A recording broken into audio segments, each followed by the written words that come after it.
नमस्कार, आपका स्वागत है।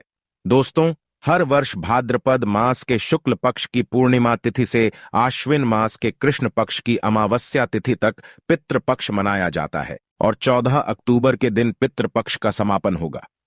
पितृपक्ष 16 दिनों तक चलते हैं। इस दौरान मनुष्य को पितरों की संतुष्टि के लिए उपाय अवश्य करने चाहिए। जो भी पूरी श्रद्धा से अपने पितरों की मुक्ति की कामना करता है, उसके पितृ उसे सुख समृद्धि का आशीर्वाद प्रदान करते हैं। हमारी संस्कृति में पूर्वजों का आशीर्वाद प्राप्त करना बहुत ही आवश्यक होता है। पितरों के आशीर्वाद के बिना मनुष्य का कोई भी कार्य सफल नहीं होता है। जो पितरों का श्राद्ध नहीं करता है, उसका कुल नष्ट हो जाता है, और जो अपने पितरों का श्राद्ध तथा तर्पण करता है, वह संसार के सभी सुखों को प्राप्त करता है। किंतु यदि कोई मनुष्य पितृपक्ष के दौरान अपने पितरों का आदर सत्कार नहीं करता है, उन्हें भोग नहीं चढ़ाता है और उसके पितृ रुष्ट होकर ही लौट जाते हैं, इससे मनुष्य को पितृदोष लगता है और पितृदोष के कारण मनुष्य को भयंकर दुखों का सामना करना पड़ता है। गरुड़ पुराण के अनुसार किसी तीर्थ स्थान पर पितरों के तर्पण और श्राद्ध का विशेष महत्व होता है। ऐसी मान्यता है कि गया और बद्रीनाथ या प्रयाग में श्राद्ध करने से पितरों को मोक्ष की प्राप्ति होती है। इसके अलावा जिन लोगों को विशेष स्थान पर श्राद्ध करना संभव नहीं है, वह घर के किसी भी पवित्र स्थान पर कर सकते हैं। लेकिन ध्यान रहे, पितरों का श्राद्ध शाम के समय अथवा रात्रि के समय कभी नहीं करना चाहिए। पितरों का आवाहन और पूजा केवल दिन में करनी चाहिए।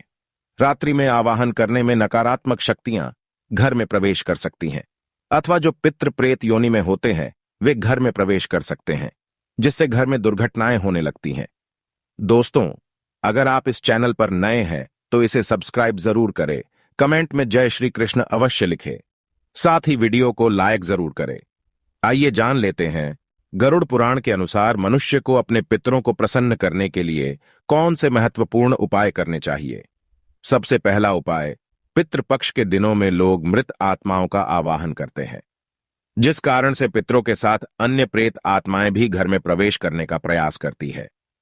ये प्रेत आत्माएं घर में भयंकर शोक की स्थिति निर्माण कर सकती है। इसीलिए पितृपक्ष में अपने घर के मुख्य द्वार के सामने जल का छिड़काव करें। इससे पितृगण अत्यंत संतुष्ट होते हैं और नकारात्मक शक्तियां घर में प्रवेश नहीं कर पाएंगी। दूसरा उपाय, पितृपक्ष में पितरों की संतुष्टि के लिए भोजन बनाया जाता है, लेकिन कुछ लोग इस भोजन को केवल पितरों की तस्वीर के सामने रख देते हैं। पितृ इस भोजन को ग्रहण नहीं कर पाते, इसीलिए आप थोड़ा सा भोजन गौमाता को, कुत्ते को अथवा कौवे को अवश्य खिलाए, जिससे यह भोजन आपके पितरों को प्राप्त हो सके। तीसरा उपाय, पितृपक्ष में पितरों को प्रसन्न करने के लिए उनकी तस्वीर के सामने शुद्ध घी का दीपक अवश्य जलाए और अपनी भूल के लिए क्षमा मांगकर उनका आवाहन करे। आपके पितृदेव आपकी सभी गलतियों को माफ करके आपको आशीर्वाद प्रदान करेंगे। चौथा उपाय, यदि आप किसी कारणवश पितृपक्ष में श्राद्ध आदि कर्म न कर पाए तो पितृपक्ष में दक्षिण दिशा में पितरों के लिए एक दीपक जलाए, गौमाता को रोटी खिलाए और आप जिस किसी भी स्थान पर मौजूद हो, दक्षिण दिशा में मुख करके अपने पितरों से क्षमा मांग ले। पांचवा उपाय, भगवान श्री कृष्ण कहते हैं, जो मनुष्य अपने मृत परिजनों के लिए तिल का दान करता है, वह समस्त पापों से मुक्त होकर वैकुंठ में जाता है। इसीलिए अपने पितरों का आशीर्वाद पाने के लिए आप पितृपक्ष में तिल का दान अवश्य करें। छठा उपाय, पितृपक्ष में भूल से भी नीम का पेड़, बरगद का पेड़ और पीपल का पेड़ नहीं काटना चाहिए। इससे मनुष्य को पितृदोष लगता है। सातवां उपाय, पितरों को प्रसन्न करने के लिए पितृपक्ष में तुलसी को तिल मिश्रित जल चढ़ाकर भगवान श्री हरि विष्णु से अपने पितरों की शांति के लिए प्रार्थना करें और ओम नमो भगवते वासुदेवाय नमः इस मंत्र का उच्चारण करें। इससे आपके समस्त पितृगण जिस किसी भी स्थान पर होंगे, उनकी आत्मा को शांति प्राप्त होगी।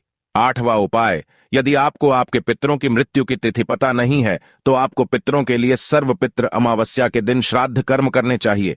सर्वपितृ अमावस्या को पीपल के पेड़ में काले तिल, सफेद फूल तथा चंदन चढ़ाने से पितृदेव संतुष्ट होते हैं। आइए अब जानते हैं, गरुड़ पुराण के अनुसार ऐसे वह कौन से व्यंजन हैं जो आपको पितरों के लिए बनाने चाहिए। सबसे पहले है दूध और चीनी से बनी खीर। पितरों के लिए अगर आप बहुत सारे व्यंजन ना बना पाए या आपकी परिस्थिति इस अनुकूल ना हो, तो पितरों की तृप्ति के लिए आपको दूध और चीनी से बनी खीर अवश्य बनानी चाहिए। जिसमें सूखे मेवे डालकर पितरों को भोग चढ़ाएं। इस व्यंजन से उन्हें सबसे ज्यादा आनंद मिलता है और वे प्रसन्न होकर ही आपके द्वार से लौटते हैं। दूसरी चीज है कद्दू की सब्जी। गरुड़ पुराण के अनुसार कद्दू की सब्जी पितरों को अधिक प्रिय होती है। तीसरी चीज है शुद्ध घी की रोटी। पितृपक्ष में पितरों के लिए शुद्ध घी से बनी रोटी अवश्य बनाएं और पितरों को याद करते हुए एक रोटी कौवे को और 2 छोटी रोटियां बनाकर गाय और कुत्ते को खिलाएं। चौथी चीज है पीली मूंग दाल और सफेद उड़द दाल। इन 2 दालों का उल्लेख गरुड़ पुराण में खास तौर पर किया गया है, जिसमें इन 2 दालों से बनने वाले व्यंजन चाहे वो मीठे हो या नमकीन अवश्य ही पितरों के लिए बनाने चाहिए।